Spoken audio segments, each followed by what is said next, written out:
Barcelona's summer is already a tangle of numbers and loyalties. And at the centre of that knot is a young defender who just refused a Premier League fortune to stay put. Gerard Martin's choice is easy to misread as a simple act of loyalty, but it speaks to something deeper. A player betting on his development at Camp Nou, even while paperwork and financial rules leave him sidelined. Right now, Martin is unregistered for La Liga and technically cannot feature. Yet reports say he turned down a big money offer from England and told club and coach he wants to fight for his place. Hansi Flick, far from passive, has made his feelings clear.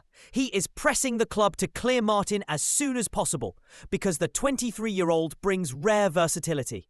During pre-season, Flick used him as a makeshift centre-back and left-back, and the experiment worked. Martin's adaptability gives Flick tactical options that Madrid and the rest of Europe would envy. Those options matter more than ever because Barcelona's registration difficulties are not a simple administrative hiccup. They are a symptom of deeper financial restraints that force the club to choose between selling assets and keeping a coherent squad. This is why the story of one player refusing an offer becomes a story about a club's identity and the real cost of compliance with La Liga rules.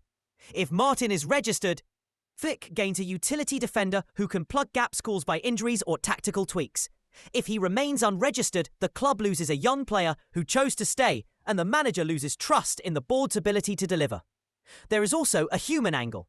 Behind the spreadsheets and guarantees lies a player who, at 23, weighed the guarantee of minutes in a new league against the uncertainty of breaking through at one of world football's most scrutinised clubs. Choosing to stay is an admission of faith in a project.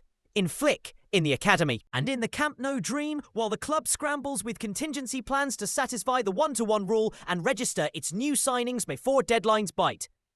That scramble has already forced Barcelona to delay the eligibility of several newcomers, and the ripple effects reach training, team selection, and the message sent to other squad members who watch decisions being made. For rival clubs and Premier League suitors, Martin's refusal is a reminder that money is rarely the only currency in modern football. Reputation, playing time, and a clear tactical role can be just as persuasive. For the fans, the image is at once hopeful and worrying. Hopeful because a homegrown talent pledges allegiance, worrying because it exposes cracks in the club's financial architecture that could limit Flick's freedom. How this plays out will shape the first weeks of the season. If the board finds a way to register Martin, expect him to be used as the manager's Swiss Army knife.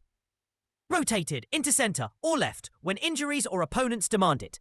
If the paperwork doesn't come through, Barcelona risk wasting the goodwill of a player willing to fight for the badge. And Flick may have yet another tactical headache before the season truly settles.